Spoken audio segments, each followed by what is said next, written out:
A very good evening to all of you. Welcome to ICANN 2020. Here we discuss the Hindu. और आज 10 अगस्त है तो देखते हैं आज इम्पोर्टेंट टॉपिक कौन कौन से हैं. We start from the quote of the day. The quote is the live as if you were to die tomorrow and learn as if you were to live forever. So the meaning of behind this quotation is to learn most of the everyday and to take advantages of the learning opportunity in your life and live as you were to die tomorrow, meaning do not postpone life enriching experiences by making excuses like I can do that next year when I have more time, because without a sense of urgency you will probably end up not doing them at all. So do not postpone learning, do it today rather than tomorrow. So learn from this quote and do well day by day. The today important article is a new direction for you India-US ties. The fresh paradigm should be on how to structure common understanding China needs to be factors in.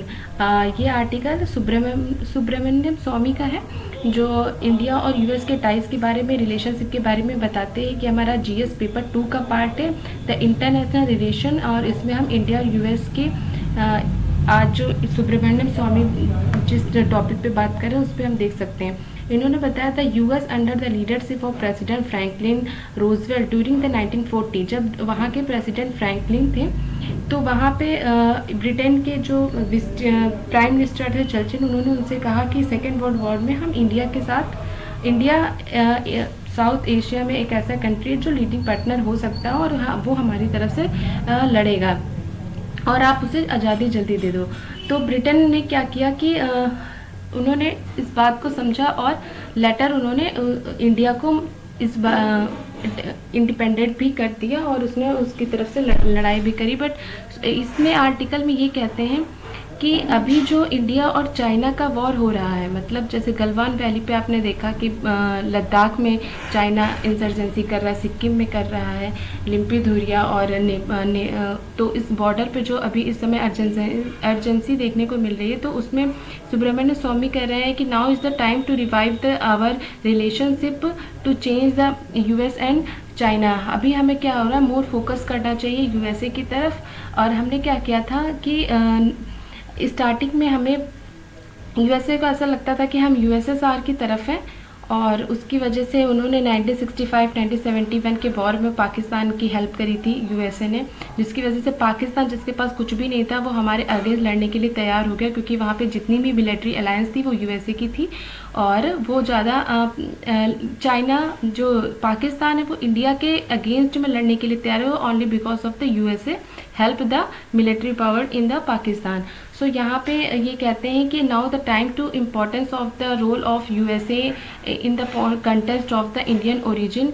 सो हमें USSR और China और USA सबको एक contest में करके देखना चाहिए और अगर अपनी पूरी रीजन को बिल्डअप करना चाहिए, मिलिट्री पावर को हमें स्ट्रेंथन करना चाहिए, क्योंकि चाइना अभी हमारे बॉर्डर पे बहुत सारे फोर्सेस को लोकेट कर रहा है, तो इसकी वजह से हमें यूएसए की हेल्प लेने की ज़रूरत पड़ेगी. तो इस आर्टिकल में ये कह रहे हैं, ये सुब्रमण्यम स्वामी का ये पूरा फोकस जो है वो यूएसए से रिलेशनशिप मजबूत करने के लिए कहा जा रहा है. उस टाइम क्या था, जब हमारे पंडित नेहरू हमारे प्राइम मिनिस्टर थे, तो उनकी जो बहन थी विजय लक्ष्मी पंडित, उन्होंने कहा था कि यूएन सिक्योरिटी काउंसिल में हमारा जो है वो परमानेंट मेंबर की हमें मिल सकती है. तो उसके जवाब में जवाहरलाल नेहरू ने ये कहा कि नहीं, हम यूएन सिक्योरिटी काउंसिल में as a permanent member China को उन्होंने दे दिया और खुद नहीं बने. और उसका रिप्लाई ये था कि हम चाइना से उसे छीन करके खुद नहीं बन सकते.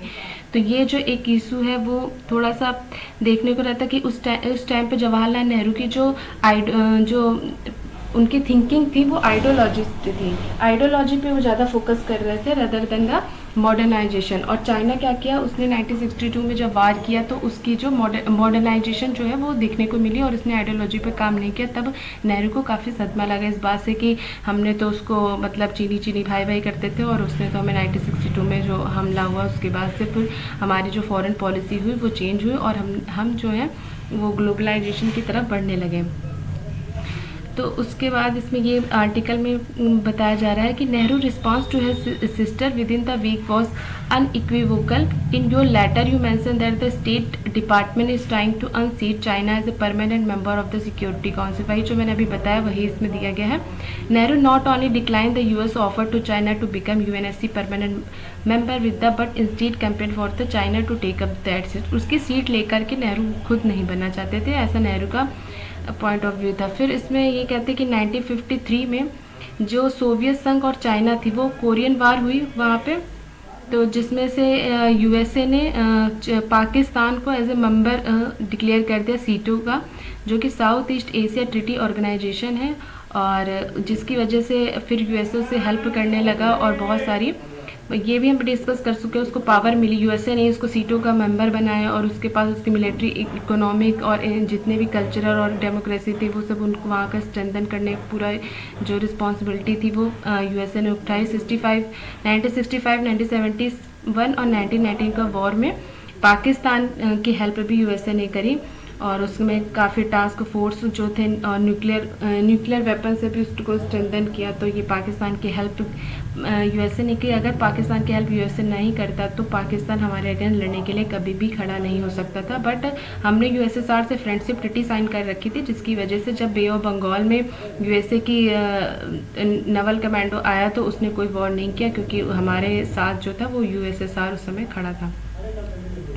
अमेरिका नवंबर पोल, अभी क्या हो रहा है कि यूएसए में नवंबर में जो प्रेसिडेंशियल इलेक्शन होने वाले हैं उसमें डेमोक्रेटिक पार्टी के जो लीडर हैं, मतलब अभी डोनाल्ड ट्रंप, उसके बाद जो जॉय बिडेन लड़ रहे हैं डेमोक्रेटिक पार्टी से, तो कहा ये जा रहा है कि डोनाल्ड ट्रंप से हमारे रिलेशन काफ़ी अच्छे हैं, बट ये ज़रूरी नहीं कि जॉय बिडेन से भी हमारे रिलेशन अच्छे हों, क्योंकि उन्होंने काफ़ी लेफ्ट विंग है और उनकी जो पॉलिसी है वो इंडिया को लेकर के एक उन्होंने कई सारे इनर जो अमेरिकन जो कंट्रोवर्शियल चलती रहती है उसमें उन्होंने हमारे सिटीजन जो अमेंडमेंट हुआ था अभी, जो 4 देशों 3 अफ़गानिस्तान, पाकिस्तान और बांग्लादेश से जो नॉन मुस्लिम अलाइन थे उनको हमने एज ए अपने परमानेंट सिटीज़न का वो किया, तो उसका हमें काफ़ी अगेंस्ट थे. तो इस वजह से कहा जा रहा है कि डोनाल्ड ट्रंप जो है उनकी पॉलिसी की जैसे जैसे इंडिया के फेवर में, ज़रूरी नहीं कि जॉय बिडेन जो है नेक्स्ट इलेक्शन में वो हमारे फेवर में हो. इसलिए हमको अपनी रिलेशनशिप मजबूत करने की ज़रूरत है, और हमें तीनों पॉइंट ऑफ व्यू से सोचना चाहिए कि इंडिया, यूएसए और चाइना तीनों अगेंस्ट ना हो, but hopefully we can do well. और उन्होंने, सुब्रमण्यम स्वामी ने कहा कि जब 1991 में प्राइम मिनिस्टर थे चंद्रशेखर आज़ाद, तो उन्होंने मुझसे कहा कि हमें मतलब एक लोन चाहिए आईएमएफ से. तो इसके बाद इसके में हो कि आईएमएफ हमें लोन नहीं देगा उस टाइम पे, तो हमें यूएस की हेल्प करनी पड़ेगी, यूएसए से हेल्प लेंगे तब हमें आईएमएफ से लोन मिल जाएगा. क्योंकि आईएमएफ में क्या होता है, इंटरनेशनल मॉनेटरी फंड में जो हिस्सेदारी है वो यूएसए की ज़्यादा थी, जिसकी वजह से अगर यूएसए फेवर में होगा हमारे तो हमें आईएमएफ से लोन मिल जाता. तो उस समय हमने यूएसए से बातचीत करी और यूएसए की जो कंडीशन थी उसे मानने के लिए तैयार हो गए. यूएसए की कंडीशन थी कि फिलीपींस से लेकर के जो सऊदी अरबिया है वहाँ तक अगर कोई भी हमारी नवल गुजरेगी तो उसका जो रीफ्यूलिंग होगा वो हमारे कंट्री से हमें करने को दो, तो फिर मतलब हम आपको लोन प्रोवाइड आईएमएफ के थ्रू जो था वो करवा देते. उस समय क्या था कि इराक जो है उसने कुवैत को ऑक्यूपाइड कर रखा था और उस समय जो गल्फ वार चल रहा था, तो इस समय पे यूएसए की कंडीशन ये थी, तो हमने उसको मान ली और उसके बाद उसने हमें आईएमएफ से लोन मिल गया था. तो अभी के टाइम पे क्या है कि India needs to take today is for dealing with the Ladakh confrontation on our side of line और एक्चुअल कंट्रोल. तो यूएसए की अभी हमें क्या क्या नीड्स हैं, यूएसए की हार्डवेयर मिलिट्री इक्विपमेंट चाहिए इंडिया को, और बट वो मिलिट्री इक्विपमेंट को हम ये एज ए यूएसए ट्रूप नहीं इस्तेमाल कर सकते बैटल अगेंस्ट द चाइना, क्योंकि हम केवल अपने मिलिट्री इक्विपमेंट को स्ट्रेंथन करना चाहते हैं. उनकी हार्डवेयर मिलिट्री इक्विपमेंट से हेल्प लेंगे, अपनी को स्ट्रेंथन करेंगे, मॉडर्नाइजेशन करेंगे, बट उनकी यूएस ट्रूप को हम चाइना के अगेंस्ट नहीं ले सकते, क्योंकि अगर चाइना हमारे अगेंस्ट हो गया हम केवल ये दिखा सकते हैं चाइना को कि भाई हमारे पास भी है ऐसे मॉडर्न जो हमारे मिलिट्री में इक्विपमेंट है, हमारे पास भी मॉडर्न है। और अगर हमारे पास जैसे न्यूक्लियर सप्लायर, अगर न्यूक्लियर वेपन किसी कंट्री के पास होता है तो सामने वाली कंट्री जो होती है वो उस पर एक दबाव बन जाता है, उसको डर रहता है कि वो अटैक नहीं करेगी। उसी प्रकार अगर हार्डवेयर मिलिट्री इक्विपमेंट हमारे पास अच्छे होंगे तो चाइना हमसे उतनी फाइट जो अभी हो रही है बॉर्डर पे उतना देखने को नहीं मिलेगा। बस अगर यूएस के ट्रूप को ही हम अपने फेवर में करके चाइना के साथ अगर वहाँ की जो भी मिलिट्री है वो खड़ी हो जाएगी तो ये ज़्यादा ही अनफेवर हो जाएगा। तो इस वजह से कहा जा रहा है कि हम केवल अपने हार्डवेयर मिलिट्री इक्विपमेंट के लिए हम यूएसए से कोई ट्रीटी साइन करेंगे। थर्ड बोलते हैं कि US needs India to fight her enemies in the neighbourhood such as in Afghanistan. अभी क्या हो गया, तालिबान का जो रूल आने वाला है, जो यूएस तालिबान का एग्रीमेंट हुआ है, तो यूएस हमारे तो डिमांड ये है उनकी मिलिट्री इक्विपमेंट देने की, और यूएसए की डिमांड क्या है, यूएसए चाहता है कि हम जो अफगानिस्तान से अपने ट्रूप को निकालना चाहते हैं तो इस टाइम पे इंडिया क्या करे कि अपने कुछ डिवीज़न को अफ़गानिस्तान में, इंडिया अपनी ट्रूप्स को अफ़गानिस्तान में भेजे, जिसकी वजह से जो यूएसए है वो अपनी पूरी ट्रूप को यहाँ से अफ़गानिस्तान से खाली कर दे। और जो यूएस और तालिबान के बीच जो ट्रीटी हुई थी कि यूएस अपनी मिलिट्री को वहाँ से निकाल देगा, वो फुलफिलमेंट हो जाए। बट इसके लिए कुछ टाइम के लिए इंडिया को अपने ट्रूप्स वहाँ पे भेजने पड़ेंगे। तो इसमें सुब्रमण्यम स्वामी कहते हैं कि मेरा यही सजेशन है गवर्नमेंट को कि इंडिया के 2 डिवीज़न को वहाँ पे भेजा जाए। तो इस टाइम पे ये है कि हमें बहुत सारी चीज़ों की ज़रूरत पड़ेगी यूएसए से। जैसे बोल रहे हैं कि यूएसए ही नहीं, उसके जो भी अलाई हैं, जैसे इजराइल हो गया, जापान हो गया, तो उनके साथ हमें अब अच्छी बॉन्डिंग बना के रखनी चाहिए। और हमें जो सैटेलाइट मैपिंग है जिससे चाइना और पाकिस्तान को हम ट्रैक कर सके, उसके लिए भी हमें इनकी मदद चाहिए। उनकी इंटेलिजेंस सर्विस जो है, उनकी टेररिस्ट पर जो इंटेलिजेंस काम करती है, उनकी इलेक्ट्रॉनिक कम्युनिकेशन, उनके मिलिट्री पावर, उनकी इंटर सर्विस इंटेलिजेंस जो होती पाकिस्तान में काम करे, तो सबसे हमें जो है वो काफ़ी मदद मिलेगी।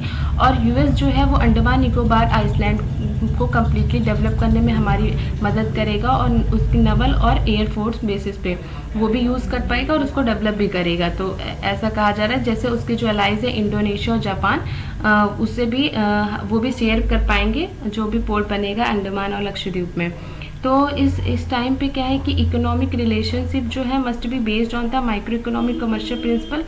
और हमें यूएसए से क्या करना चाहिए, कुछ एफडीआई के नॉर्म्स जो हैं वो हमें यूएसए के लिए ओपन कर देना चाहिए अपने मार्केट में जो। और यूएसए से भी कहना चाहिए जो एग्रीकल्चर में जो हम पर जो रिस्ट्रिक्शन लगती है वो उसको विड्रॉल कर ले, और हमें अपने जितने भी एग्रीकल्चर प्रोडक्ट होते हैं उसको इंटरनेशनल मार्केट में एक्सपोर्ट करने की अनुमति दे दे। क्योंकि काफ़ी टाइम क्या होता है कि एग्रीकल्चर जो हमारे इक्विपमेंट होते हैं, एग्रीकल्चर जो हमारे प्रोडक्ट होते हैं, उन पे इंटरनेशनल मार्केट में हम उसको एक्सपोर्ट नहीं कर सकते, क्योंकि उनका कहना है कि हमारी क्वालिटी अच्छी नहीं होती। तो इस तरह बहुत सारे सेंसेक्स लगाए जाते हैं हमारे ऊपर।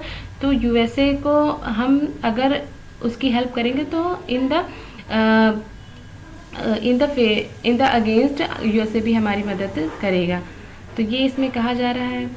और ये हमारी बॉस इंडिकस मिल्क है जो कि हाईली कॉम्पिटिटिव प्राइस पे होती है वर्ल्ड पे, और इसी प्रोडक्ट को हम कह रहे हैं एक्सपोर्ट करने, एग्रीकल्चर प्रोडक्ट को एक्सपोर्ट करने की हमें जो है वो यूएसए जो है रेटिफाई कर देगा, या फिर उस पर कोई और ऐसे कोई रिस्ट्रिक्शन ना लगाए और इंटरनेशनल मार्केट में हम एक्सपोर्ट कर सके। FDI should be allowed to into the India. Selective area में एफडीआई को भी इंडिया यूएसए के लिए अलाउ कर देना चाहिए, ऐसा सुब्रमण्यम स्वामी कहते हैं। इन द लास्ट पॉइंट उनका कहना है कि इंडिया, यूएस और China should a trilateral commitment for world peace. ये तीनों अगर एक साथ आ जाएँ तो वर्ल्ड पीस देखने को मिल सकती है। और इन द करंट टाइम जो चाइनीज़ करंट इंटरनेशनल पॉलिसी है वो एक हेल्दी चेंज लाएगी ग्लोबलाइजेशन में। तो हमें इतना लड़ाई झगड़ा नहीं करना चाहिए, हमें तीनों को एक पॉइंट ऑफ व्यू से ट्राईलेटरल एग्रीमेंट करके चलना चाहिए। बट हाँ, कुछ चीज़ें हम यूएसए से ले सकते हैं, जैसे उसकी मिलिट्री इक्विपमेंट हो गई, और उसकी जो फाइनेंशियल अगर हेल्प चाहिए तो यूएसए हमारी करता है। और other than we also help the USA in the Afghanistan जहाँ पे हमें अपने कुछ मिलिट्री ट्रूप्स को भेजने हैं। तो ये हमारा पूरा आर्टिकल था India USA bilateral relationship. So we move in the next topic. Our next topic is ये हमारा नेक्स्ट टॉपिक है बैलेंसिंग प्रायोरिटी। बैलेंसिंग प्रायोरिटी में इसमें जो कह रहे हैं राइटर वो ये है कि आजकल क्या हो रहा है, बहुत सारा डेवलपमेंट हो रहा है हमारे, जो कि इन्वायरमेंट को हार्डनेस देखने को मिल रही है। तो डेवलपमेंट हमारा ऐसा हो जिससे कि इन्वायरमेंट जो है उस पर ज़्यादा इम्पैक्ट ना पड़े, इन्वायरमेंट का हार्डनेस बहुत ही कम हो। तो इन्वायरमेंट सेक्टर से ये हमारा मेंस के पॉइंट ऑफ व्यू से इम्पॉर्टेंट है।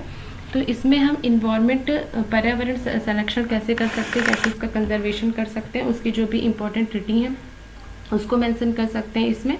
तो राइटर यहाँ पे बैलेंसिंग प्रायोरिटी देने की बात करें, तो अगर हम डेवलपमेंट पे प्रायोरिटी देते हैं तो as well as we can also prioritise the environment sector, because if the environment is better than our health, our environment is better than our next generation is also be very fulfill the all use the all equipment and और हमारे जो जितने भी sustainable development goal हैं हम उसको भी fulfil कर सकते हैं। और हमें प्रायोरिटाइज करने की ज़रूरत है development as well as environment. तो इसमें इतना ही था, इसमें ज़्यादा पॉइंट निकल के नहीं आए, बस यही था कि हमें दोनों को प्रायोरिटाइज करने की ज़रूरत है। एक को हम देखेंगे तो दूसरा डिक्लाइन हो जाएगा, दूसरे को देखेंगे तो पहला, दोनों को साथ में लेकर के चलने की ज़रूरत है। तो ये आर्टिकल था balancing the prioritise. Next topic हमारा है bringing nuclear risk back into the popular imagination. अभी क्या हुआ है कि ये हमारा न्यूक्लियर पे ही था, जो अभी 6 अगस्त 1945 को जो यूएसए ने न्यूक्लियर अटैक किया था जापान पे, और 9 अगस्त को हिरोशिमा पे किया था। तो उस पर आर्टिकल हम ऑलरेडी डिस्कस कर चुके हैं। तो ये आर्टिकल भी उसी से है कि उसमें कोल्ड वॉर के टाइम क्या होता है, उसके बाद क्या हुआ, तो उसके बाद का पूरा मीडिया का क्या कंट्रीब्यूशन था, और कैसे जापान के लोग कैसे धीरे धीरे अपने डेवलप किए हैं, उनकी तो आने वाली पुस्तक में भी वो इफेक्ट देखने को मिले। तो कैसे पूरा था ये हम ऑलरेडी पहले वाले लेक्चर में डिस्कस कर चुके हैं। तो ये तीसरा आर्टिकल था हमारा। हम नेक्स्ट देखते हैं। नेक्स्ट हमारा सेफ्टी डेफिसिट है। सेफ्टी डेफिसिट ये है कि केरला में अभी क्या हुआ है, कोझिकोड में एक एयर क्रैश हुआ है, जहाँ पे एयरपोर्ट इंफ्रास्ट्रक्चर जो है वो पूरी तरह से क्रैश हो गया है। और हमारे जो इसमें 18 लोगों की जो है मौतें भी हो गई हैं। ये क्यों हुआ है, क्योंकि वहाँ पे जो हमारा एयरपोर्ट बिल्ट हुआ था वो on the top of the प्लेटू और हिली सरफेस पे था, जिसकी वजह से ये इंसिडेंट देखने को मिला हुआ है। तो टेबल टॉप रनवे था वहाँ पे, और उसको हमें पहले ही स्टॉप कर देना था उसको, लेकिन उसने क्या किया कि एक यहाँ पे जैसे कहा कि यहाँ पे हमें रुकना है, तो वो थोड़ा आगे चल के रुका। तो जो हिली एरिया था जिसकी वजह से डिसबैलेंस हुआ और ये हमारा जो है वो क्रैश कर गया। तो इसमें क्या होता है, crash involving the Air Indian Express flight at the Karipur airport has brought table top runway to the spotlight. तो टेबल टॉप रनवे की वजह से ये हुआ है। ऐसे इंसिडेंट हमारे यहाँ पहले भी देखने को मिले हैं, जैसे कि मई 22 2010 में भी एयर इंडिया एक्सप्रेस फ्लाइट का दुबई में रनवे पे क्रैश हुआ था। उसी तरह 4 अगस्त 2017 को स्पाइस जेट फ्लाइट जो थी उसमें 70 पैसेंजर जो थे वो कारीपुर एयरपोर्ट में रनवे पे, उनके साथ भी काफ़ी ऐसे ही क्रैश हुआ था। तो ये प्रॉब्लम आती है हमारे यहाँ टेबल टॉप रनवे की वजह से, जो बिल्ड है, और इसके लिए कमेटी भी बनाई गई थी, लेकिन उसकी रिकमेंडेशन को नहीं माना गया, और बार बार ऐसी घटना देखने को मिल रही हैं। तो अभी क्या हुआ था, थोड़े दिन पहले ऐसी ही सेम घटना कराची में हुई थी, जिसकी इंटरनेशनल लेवल पे बहुत ही ज़्यादा अब्यूज़ किया गया कि मतलब तो ऐसा देखने को मिला कि वहाँ के जो ट्रैक हैं वो सही नहीं है, और वहाँ पे कराची में ऐसा एयर क्रैश देखने को मिला। तब क्या किया इंडिया ने, अपने उस टाइम पे कुछ एक्सरसाइज शुरू करी और अपने आप को ग्लोबल लेवल पे दिखाया कि नहीं भाई हम तो करते हैं अच्छे एक्सरसाइज, तो अपने आप को अच्छा दिखा रहा है। तो बट यहाँ पे अब इंडिया में ही ऐसा हो गया है। तो राइटर ये कहते हैं कि आपको अपने अच्छा दिखाने की ज़रूरत नहीं है, rather than you develop your you can build your runway better, क्योंकि आप सेफ्टी से कोई भी कॉम्प्रोमाइज़ नहीं कर सकते। तो इसमें किसी को दिखाने की ज़रूरत नहीं है। आप उन कमेटियों की रिकमेंडेशन को फॉलो करिए और अपने रनवे जो भी आपके टेबल टॉप रनवे जिसमें जो भी प्रॉब्लम निकल के आ रही है उसको सॉल्व करिए। और जितनी भी इंजरी हुई है, जितनी भी फैटेलिटी हुई है, और जितने भी पायलट हैं उन सब की जो भी उनके भी जो कुछ अप्रोचमेंट होती है उनको भी आप फॉलो मानिए, और टेबल टॉप रनवे को सुधारने इम्प्रूवमेंट करने की बात कही गई है। और इसमें जो है बोला गया है कि एक ट्रांसपेरेंट रेमेडियल एक्शन लेने की हमें ज़रूरत है। तो इसके लिए हमें देखना अच्छे नॉर्म लेना चाहिए और सेफ्टी का कॉम्प्रोमाइज़ हमें किसी चीज़ से नहीं करना चाहिए। हमें कोई शो ऑफ नहीं करना चाहिए कि हमारे ग्लोबल लेवल पे क्या सिनेरियो है, क्या हो रहा है। हमें सेफ्टी को प्रायोरिटी देनी चाहिए। और यही इसमें है कि अब टेबल टॉप रमले और कोझिकोड में ये घटना केरला में हुई है। तो what was our next topic? यही वही कहा गया, एक media campaign in order to get nation to understand this it is necessary to expose leaders society to the full range of the physical, economic, social, political, health, environment and psychological. तो media campaign की बात करी गई है। तो ये article हमारा आज का ख़त्म हो गया है और आज इतने ही आर्टिकल इम्पोर्टेंट थे। I think this is the end of the time and thank you. So bye bye, thank you and like and subscribe.